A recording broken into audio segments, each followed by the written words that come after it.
باتیں ہیں نہیں، اور جو اس قسم کی واہیات بولتا ہے اس کو لوگ سنتے بہت، کوئی مثبت بات کرتا ہے تو اس کو سنتا کوئی نہیں۔ میں نے اپنا دکھ آپ کے ساتھ شیئر کیا ہے اور آپ کو نصیحت کرتا ہوں اپنی زبان کی حفاظت کریں۔ میرے نبی نے کبھی منبر پہ کھڑے ہو کر کسی کو برا بھلا نہیں کہا، عبداللہ بن ابی کو بھی برا بھلا نہیں کہا، مجلس میں بیٹھ کر کسی کو برا نہیں کہا، اور تو یہ کرتا ہے، مرتے دم تک آپ نے یہ کسی کو نہیں کہا۔ کسی کی کمی بھی دیکھی تو نظریں جھکا لی، اس کی کمی کو اچھالا نہیں۔ ہمارے ہاں، ہمارے خطیبوں کے ہاں یہ دین بن چکا ہے کہ ان کے سامنے میرے نبی کی سیرت نہیں ہے، تو میں آپ کے سامنے ہاتھ جوڑتا ہوں، ویسے بھی کسی کو اپنی زبان سے دکھ نہ دیا کر۔ چہ جائے کہ ایک جوان بیٹے کی موت کا غم لیے ایک زندہ لاش پھر رہی ہو اور اس کو پتھر مارے جائیں اور اس پر اپنے غصے کو نکالا جائے، بڑے دکھ کی بات ہے، بڑے درد کی بات ہے۔ یہ ہماری قوم کی گراوٹ کی انتہا ہے، گراوٹ کی میں تو اس وقت پاگل تھا، جہاں سے مجھے کسی نے جھوٹا خواب بھی سنایا تو میں نے تسلی لی کہ شکر ہے میرا بیٹا، جوان بیٹے کو اللہ نہ تو اٹھاون دے ویلا بھی کھاوے، اللہ تو اٹھاون دا ویلا نہ بھی کھاوے۔ تو جو تار سے نکلی ہے وہ تم سب نے سنی ہے، جو ساز پہ بھی گزری ہے وہ کس دل کو پتا ہے۔ یہ تو وہی جانتا ہے جس پہ یہ صدمہ گزرتا ہے، وہی جانتا ہے جس کا جگر ٹوٹے ٹوٹے ہوتا ہے۔ اوروں کو کیا پتا کہ اولاد، جوان اولاد اور میرا بچہ یہ اتنا نیک تھا، کبھی غیبت نہیں کرتا تھا، کبھی غیبت نہیں کرتا، کسی سے نفرت نہیں کرتا تھا، کسی کی غیبت کرنے نہیں دیتا تھا، کسی کی برائی کرنے نہیں دیتا تھا۔ اس کی آپ بات سنیں کہ یا اللہ جن جن لوگوں نے پاکستان کو لوٹا ہے اس میں جتنا میرا حصہ لوٹا ہے میں نے سب کو معاف کیا۔ ایسے اخلاق والا بچہ میرا مر جائے اور مجھ پر تان و طنز ہو رہا ہو، قرآن خوانی کیوں کرائی، کفر کر دیتا ہے، اسلام ہی چوں نکل گیا۔ یہ دیوبندی بریلویوں نے آپس میں لڑ کے پوری امت کا بھولیا بگاڑ کے رکھ دیا۔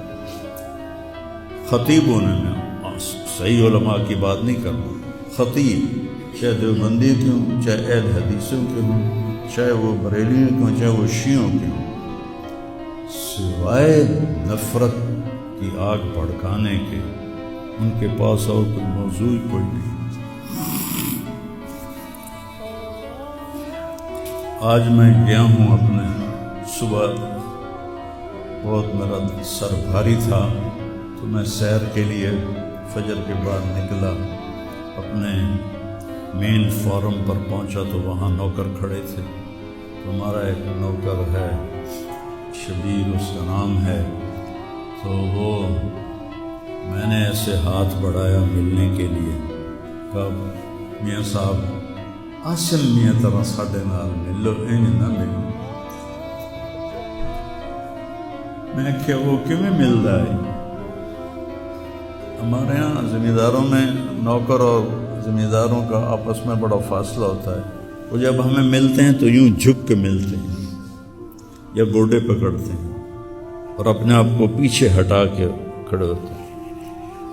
تو وہ شبو نے کہا جی ہم میاں صاحب سے ملتے تھے ایسے ہی جی میں ساڑھے نال مل دیں، تو وہ کہتے یار تم لوگوں کو تو ملنے کا طریقہ ہی نہیں آتا، ہاتھ کھولو۔ ان کے ہاتھ کھلوا کے ان کو جھپا ڈالتا تھا اور ان کے کپڑوں پہ مٹی لگی ہوتی تھی. ایسا میرا بیٹا گیا.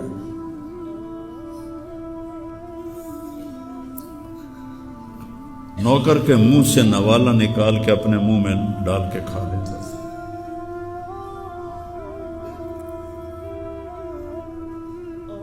کبھی اس کی جیب میں پیسے نہیں ہوتے تھے. جو بھی دیتے وہ ادھر دے دیا, ادھر دے دیا, ادھر دے دیا, ادھر دے دیا. نئی گاڑی میں کوئی غریب آدمی کو بٹھاتا نہیں ہے, وہ نئی فارچون میں وہ پاگل کو بٹھاتا تھا. یہ بھی مذاق بنا دیا لوگ. ہائے ہائے بڑے ہو, دل ہی تو ہے نہ سنگ و خشت, درد سے بھرنا آئے کیوں, اور تم مجھے اور رلا رہے ہو. اس کو بھی مذاق بنا دیا. وہ ابھی بھی زندہ ہمارے گاؤں میں جائیں ویکھنے جا کے ویکھ لو.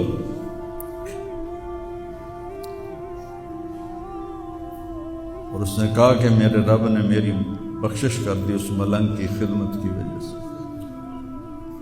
اسے پاگل دے کپڑے وٹامنا, ناوامنا, وہ دے وال کٹامنا, وہ دے نو کٹامنا. ایک زمیندار دے بیٹے دا اے کوئی سوکھا کام, وہ دے ماں پہ نان کر دے. اتنا غریبوں سے اس کو پیار تھا, اور سخاوت کوٹ کوٹ کے بھری تھی, اور نوکروں کو بھی بھائی کہہ کر بلاتا تھا. ہم لوگ بلاتے ہیں اوے ایدیا. ہمارے جو ہم نے اپنے والدین کو دیکھا, چاچے تائے بابے دیکھا, اوے برا, کہتا بھائی ادھر آئیے. یہ وجہ ہیرا بندے دا کھڑی جاوے تو دا کیا بس.